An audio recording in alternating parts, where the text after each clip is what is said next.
I think Hong Kong's diverse primarily because of its history. You will see you will see a mix of the Eastern culture of when it was part of China and the Western culture of when it became a British colony. And it's the kind of diversity that mixes really well. Um, they took what they could from each culture and mixed it into Hong Kong culture. And it's special. It's special because it's diverse. Um, they have the outspoken culture of the West while maintaining the tradition of the East. And it's it's the kind of diversity that you won't really see anywhere else because it's exclusive to Hong Kong.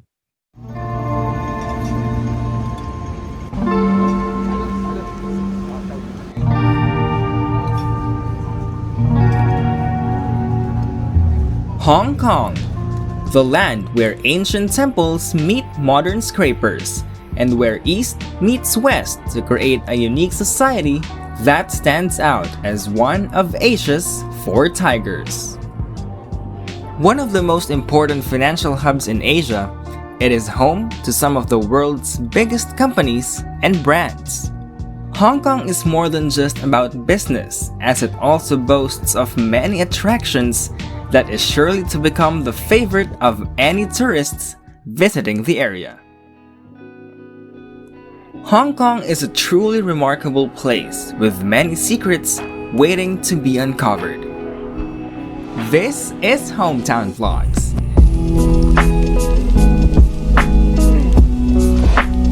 Sit back and relax as we take you for a tour of the city with the best of it all, Hong Kong. We moved here March 2020. So it's actually a funny story behind that. When I saw in the news that that Manila was going on lockdown, it just so happened that my mom had a flight to Hong Kong on the day before. So since she's a flight attendant, we can tag along on some of her flights and it wouldn't be costly. So I asked her and I said, hey, could I come with you to Hong Kong tomorrow? And she said, yeah, sure. We'll just wait out the lockdown because we thought it would last for like a month or a few weeks. And, you know, months turned into more months and more months turned into... It's been more than a year now, like a year and a half. I'm an onboard courier. That's my job. And I'm also a full-time student in UST. So as an onboard courier, we do a lot of deliveries wherein we get on planes as passengers so that the company that needs the products can get their products faster. So it's a bit of a niche considering travel's very hard to do right now and there's a lot of requirements that you need. I was lucky enough to be able to fit those requirements, like having a US visa and being a Hong Kong resident. So yeah, I'm an onboard courier. Since Hong Kong is a very, I wouldn't say big place, since Hong Kong is a very diverse place, you will find very different places in Hong Kong. There are very urban places and there are very rural places. One of my favorite spots is there's this. It's the beach where I used to work. It's called Chongsha Beach, and it's really nice because there's this line of restaurants by the side. The beach is really nice. The beach itself is really nice. The waves are really nice, and there are like cows that pass by just casually. They're just walking by the beach, and you know they're not aggressive or anything. They're just sitting there, and you can sit with them if you'd like. Another notable spot would be in the city. The main spots in the city are Central and Tsim Sha Tsui. The thing about these places is they're really near each other. So if you do live in that area, you know, you could go from spot to spot, and the transportation in Hong Kong is also really convenient. You could go from There's this place I like in Chim Sha Tsui where it's a resto bar that's on the side of a building, and it's like open air, and you can kind of like, it oversees the city, and you could just, have some drinks while have a meal while overlooking Hong Kong. Well, one of my favorite local dishes has to be crispy pork, and that's one of the dishes Hong Kong is most known for. It's crispy pork. And I don't know, I've tried crispy pork in other places, but something about the crispy pork here, it tastes like Hong Kong. I don't know how to explain that other than it tastes like Hong Kong. The chicken wings in Hong Kong are amazing. Before, every time someone would ask me what my favorite food was, I'd say Hong Kong McWings. Regardless of where I was at, I would say Hong Kong McWings. And every time I would come here, I would order Hong Kong McWings.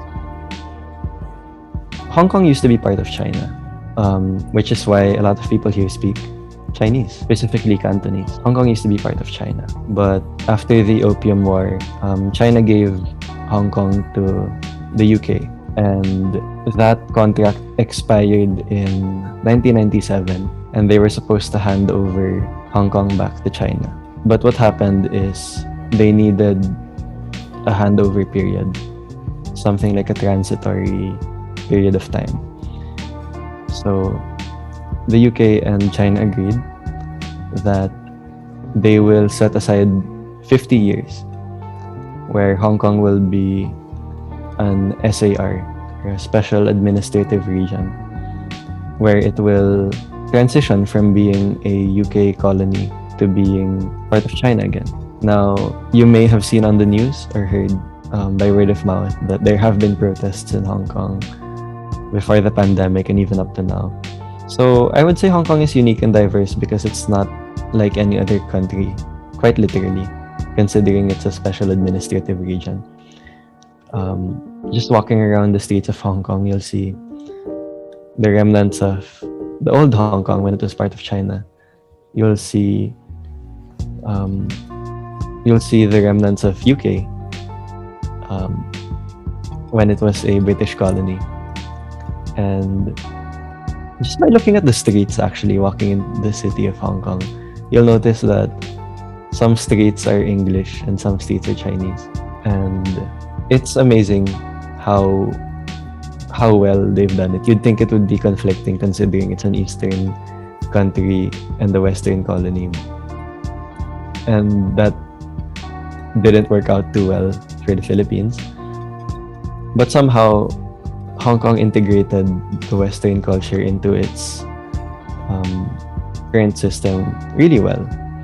And you'll see it all around, not just in the people, but in everything, in the buildings, the cars, the street names, the food. Yeah, and most importantly, in the culture. Well, working in a foreign country was a bit of a roller coaster. I started out being very excited at the prospect that I felt like I was very lucky to be in a country that was safer. At the time, it was much safer. And to me, that was a privilege. And I still recognize it as a blessing. And I'm really grateful for it. But after a while, it gets harder. Or at least for me, it got harder. I'm the type of person, even when I was in the Philippines, I'm the type of person to, always be out. I didn't spend much time at home. Because, I like going out. I like seeing things. I like doing things. So being here away from all of that, it was a sudden change and it happened so fast. And, it got hard. I got really homesick. I missed the people I used to hang out with back home. I missed the places I used to go to back home. Yung mismong pagkain, I missed the food I used to eat. It took some getting used to.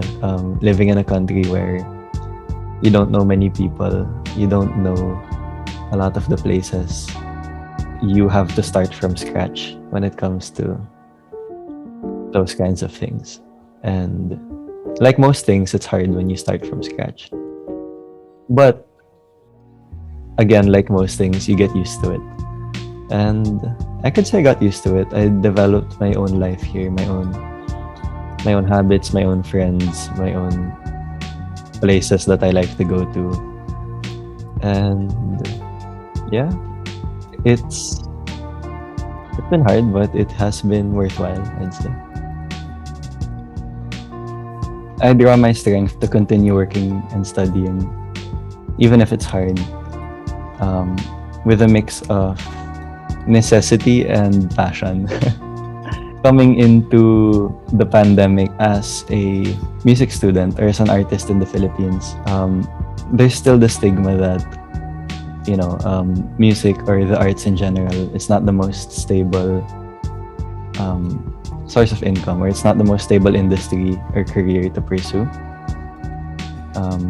There is some truth in that, although not completely.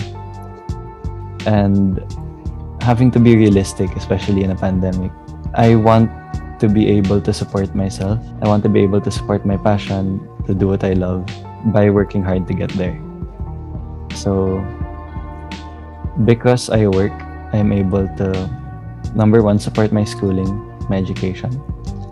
And number two, I can do the things I love when it comes to my school and my passion, because I have an external source of income. So I am part of a band. I'm part of a band called Daybreaks. Actually, funny story on how that started. I had a friend. His name's also Patrick. I had a friend who I met before the pandemic, and we weren't very close. Like, we'd see each other every now and then, and we'd say hi whenever we pass by each other. But because of the pandemic, we started talking more. And, we actually didn't start talking because of music, although we're both musicians. And after a while, this guy asked me if I wanted to collaborate with him, and I said, sure, let's make a cover or something. So we made a cover of Robbers by the 1975, and it turned out really well. And we were like, hey, our dynamic actually sounds really good together. Maybe we should try writing an original. And he was like, yeah, sure, let's do that. So we wrote an original. And then he messaged me and he was like, hey, would you like to make a band? And I said, yeah, sure. This was last year. We actually celebrated our anniversary recently in October 24. And I was like, yeah, sure.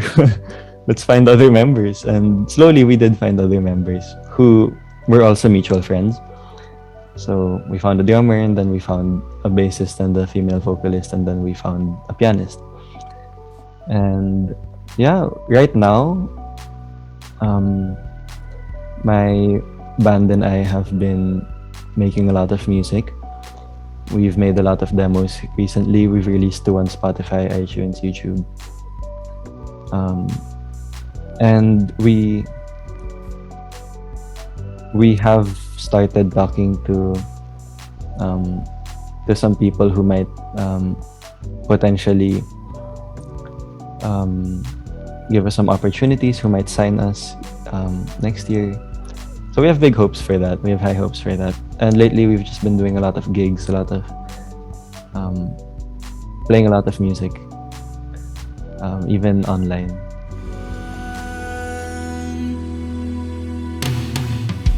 Nakikita ko na ang aking lahat sa iyong mata.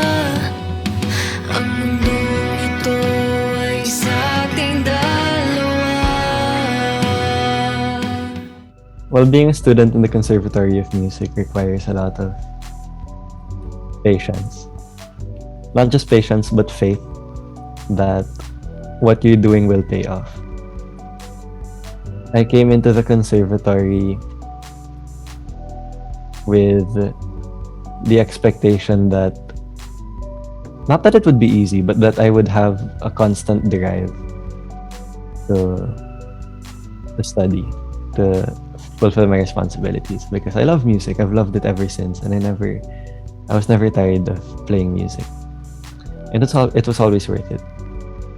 But, and I think most music students will agree with me when I say the conservatory really has a way of testing how much you want to study music, because you don't go in playing all of the pieces or the songs that you want to play. You don't go in doing whatever you want to do. You have to go the long way, and you have to go the hard way. And they will make you learn the basics. And we see that, wow, I've gotten so much better at this because of this. And eventually it starts to all make sense. Why they make us do certain things. So it's hard. It's very hard. But it's worth it. It's effective. I don't think that Hong Kong and Philippines are similar because of what they've gone through. No, you'd be surprised actually. You would think that Hong Kong and Philippines are similar because, they're both in the same general location. They're both still recovering from being Western colonies. But I don't think they're similar. Mostly because of the culture. Philippine culture is a lot of diskarte, para-paraan. While in Hong Kong, it's different. It's, I want to say, stricter. Wherein, if in the Philippines, the working class can get away with some irresponsibilities. In Hong Kong, it's not the same. Considering Hong Kong has close relations with China, and China is the furthest from lenient. So I'd say Hong Kong and Philippines are not similar. I cope with homesickness through art.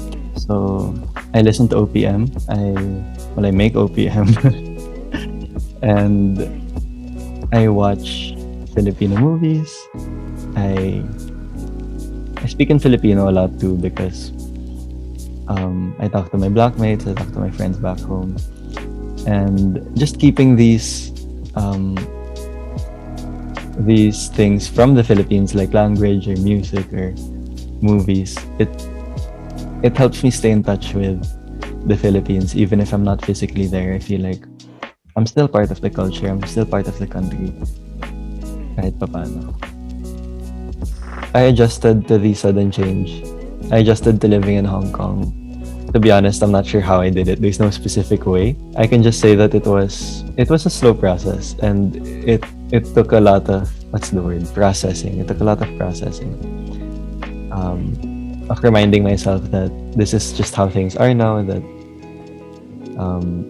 you won't be able to see your friends in person for a while. And I guess if there's one thing that really helped me adjust to Hong Kong, it was just trying to be grateful for everything I had, despite everything that I didn't have. And I was grateful that I had safety. I had a chance to try out working. I still had my family here. I still had my education. I was able to do it from here. And I was still able to talk to the people back home kahit papano. So I think it was gratitude that helped me adjust. Well, the current COVID situation here in Hong Kong is actually pretty controlled. The government has not been complacent when it comes to the pandemic situation. They set a lot of guidelines, a lot of rules, and they implement the rules very strictly.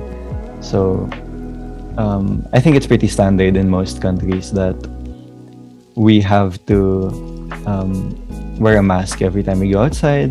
Right now, there's no rule set on public gatherings, but every time there are spikes in COVID cases, what the government does is they would limit the amount of people allowed in public gatherings. So if you're going out with your friends or your family, you can only sit in tables of 4, or depending on the situation, sometimes they'll make it tables of 2 or tables of 6.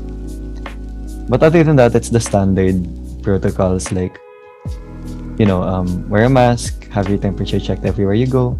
And we also have this, they call it the Leave Home Safe app, where everywhere we go, we scan a QR code using that app. And it monitors where we've been, who else has been there, so that if they ever need to do contact tracing, they know who has been where.